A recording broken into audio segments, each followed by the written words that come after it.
Hello everybody, and I explained to you guys in my last video, I'm working on my rack of 8 40-gallon breeders. Got them all in shape except for the top two.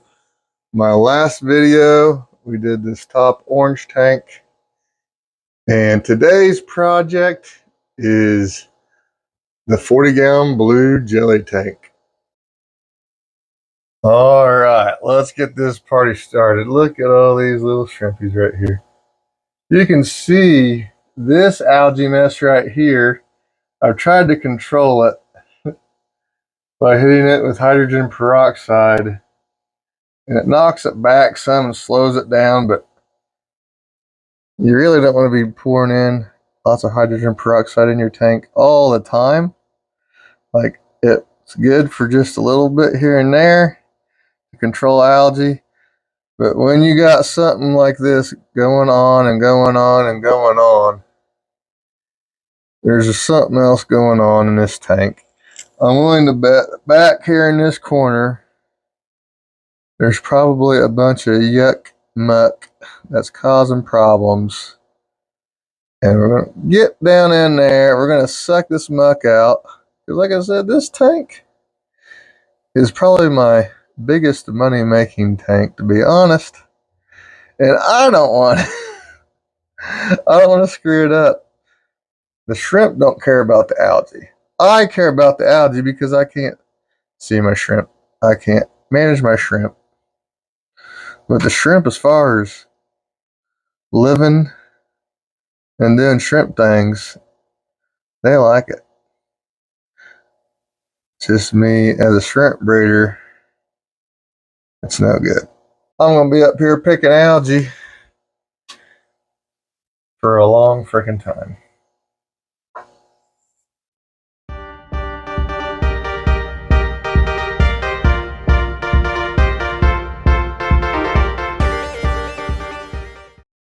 So that's how I was videoing it. All right. So I was right. Everything looks pretty good, except for this mess over here. So we're going to, I think the first thing I'm going to do next is I'm going to cut out a whole bunch of this anubias. The shrimp are beautiful, seeing buried ones. We just got this muck over here to deal with, and there's algae growing on this side of the tank is a mess. So the first thing I want to try to do is whittle down this anubias. This is the same anubias plant, the great big giant anubias plant I have growing in my guppy pond filter. This is where that guy come from. We're going to make a huge mess here because this thing has put roots into the substrate. Look at this. Ooh, look at all that. Whole backside right there. See where to cut it.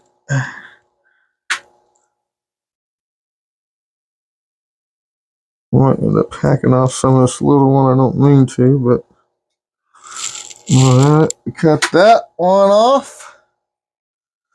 See how hard this one's going to be to rip out of here. Oh, look at the roots on that guy. Ooh, big anubias roots. And we uprooted half of it. Half the plant is left. Ooh, that's a big one. It's a great big one. Oh my gosh. Oh, in the bucket you go. Alright, great big one right here. Maybe. Let's see what we got. Right here. This one might rip the whole thing up. I don't want to do that. Let's see. Yeah, the whole thing's coming up. No, we're just going to pull the whole thing up. Screw it. All right. Screw it. We're going to do something different here, I guess. Oh, man. Did not want it to go this far, but here we are. Well, you guys, I really didn't want to get this deep into it, but this tank has not been reset in years. So I think I'm going to strip. I don't know if this tank has ever been stripped down to the glass in the 5 or 6 years it's been running. So I think, oh God, I really don't want to, but this tank, after pulling up that Anubias, it's pretty bad. There's a lot of shrimp in here. And so I'm just going to do it. I'm just going to do it. So we've managed to get almost all the shrimp. Of course, it's a yucky mucky mess, but there might be close to like 700 or 800 shrimp in here. And, ooh, there's a lot of money right there. Makes me nervous. So I put a little bit of safe in there and got my little USB pump thing going. We got most of the shrimp. The great big pluck is still in there. We're going to drain it down to just a few inches of water and try to get the rest of the shrimp. So we got the python out, sucking the water out. There's still a ton of shrimp in here. Oh my gosh. So we're gonna, oh God, let's get this as low as this will take it. And then I'll start catching more shrimp. Oh my God, this has been an ordeal. Let me tell you, but we got it down to the bare tank pretty much. Got a few snails. I think I saw one shrimp left in here, but holy hell, this is a hard job to tackle. Let me tell you, there's only like, I think this tank, maybe this tank, and maybe that tank are the only ones that still have the original substrate. And this was the substrate in this tank. There used to be like 300 guppies in this tank. The first couple of years it was up, there's hundreds of guppies in here. And so there's a lot of stuff going on in this tank. And the bottom of it was just mud. I really didn't want to do it, but now that it's done, I'm glad I did it. Oh my God. All right, let's get this thing set up. First thing we're going to do is get the sponge filter in place. And then I'm going to put the rocks and moss in this corner, kind of like we did over here. And then we'll have that great big Anubias over here. And then I'm not even going to put sand over here where I put the moss. Then I'll just put some sand over here just to cover the glass. And then we'll have our, all right, let's get it done. I'm stressing out. I got too many shrimp sitting in the bucket. So I've got moss on the bare glass and then rocks, a nice border there trying to define it. Now we're going to cover this area with the black blasting sand.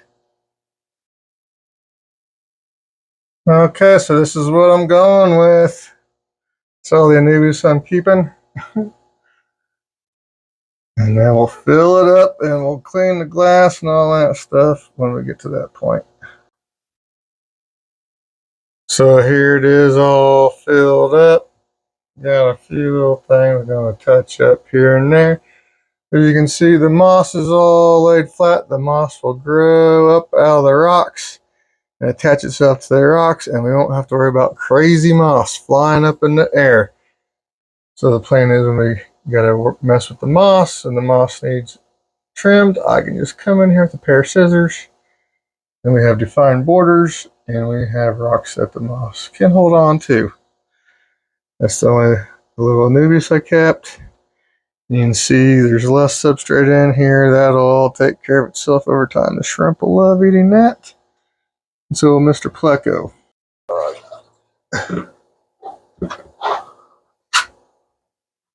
Oh my God, here we go. Come on, Mr. Pleco, bro, make my life easy. He's trying to suck onto the goddamn. Oh. Come on, bro. Come on, bro. Help me out here. All right, there you go. All right, let's do the first of the releases. We're gonna get all this loose moss crap in here. That's all right. The shrimpies will like it. Here comes some more.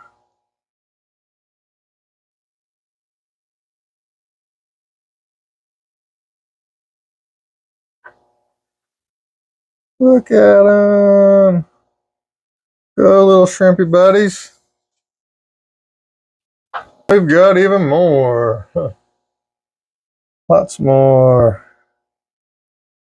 Woo. All these little pieces of moss are going to be a pain in the butt to deal with here in a while, but we can deal with that later. Here comes some more.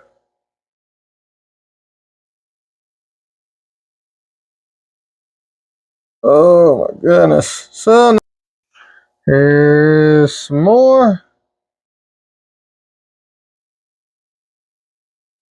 Whew. And here we are. Right after adding all the little shrimpies back in. There are way more in there than I thought. Alright, we'll check back in on them tomorrow. See how they're doing, but I can't believe how many shrimp are in here. That is pretty crazy. And they look really good too. Look at all them blue jellies. Looking happy. And here we are into the next day. Look at all the blue jellies. They're doing so good. They don't mind. I don't even see that many molts, so we didn't force a bunch of molts. We didn't kill any shrimp out of that whole ordeal. So that is super, super awesome. The tank is clearing up. It's a little cloudy still, but I guess that's to be expected. But they're doing so good. I'm going to go through here. I'm going to pick out some bad ones. There never really is that many bad ones in the blue jellies. But now that I've reset this tank, and I don't plan to sell any shrimp out of this tank for a while until everything stabilizes, I'm going to go through and pick out all the shrimp that I don't love. So that'll be the next thing I want to do. I'll probably make a video about that later on. So there you have it. Another successful tank restart, even though this one ended up being 100 times harder than I planned on. Thank you guys for watching. Bye.